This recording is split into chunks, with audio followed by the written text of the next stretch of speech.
राज्य उत्पादन शुल्क विभाग सोलापूरच्या वतीने सोलापूर शहर व जिल्ह्यात अवैध हातभट्टी निर्मिती, वाहतूक आणि विक्री करणाऱ्यांविरोधात एक अत्यंत मोठी व धडक मोहीम राबवण्यात आली। या धडक कारवाईत एकूण 23,56,840 रुपयांचा मुद्देमाल जप्त करण्यात आला असून जिल्ह्यातील अवैध व्यावसायिकांचे धाबे दणाणले आहेत। पुणे येथे नुकतेच मिथेनॉलयुक्त बनावट दारूमुळे दुर्दैवी घटना घडली असून यामध्ये निष्पाप लोकांचा मृत्यू झाला। या धक्कादायक घटनेची गंभीर दखल घेत सोलापूर प्रशासनाने ही कडक मोहीम हाती घेतली आहे।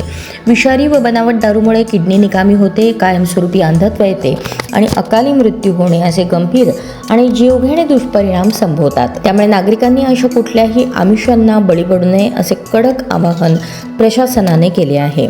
राज्य उत्पादन शुल्क विभागाचे विभागीय उपायुक्त सागर धोमकर यांच्या मार्गदर्शनाखाली आणि सोलापूरच्या अधीक्षक भाग्यश्री जाधव, उपअधीक्षक सौरभ अदाटे यांच्या प्रत्यक्ष नेतृत्वाखाली 21 मे ते 31 मे 2026 या 10 दिवसांच्या कालावधीत ही विशेष मोहीम राबवण्यात आली।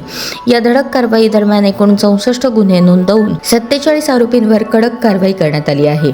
यामध्ये 43,175 लिटर रसायने, 3,783 लिटर हातभट्टी दारू, 125 बॉक्स लिटर ताडी, 16.2 बॉक्स लिटर देशी मद्य आणि 15.6 बॉक्स लिटर बियर असा प्रचंड मुद्देमाल जप्त करण्यात आला असून गुन्ह्यात वापरलेली 3 वाहने देखील जप्त करण्यात आली आहेत।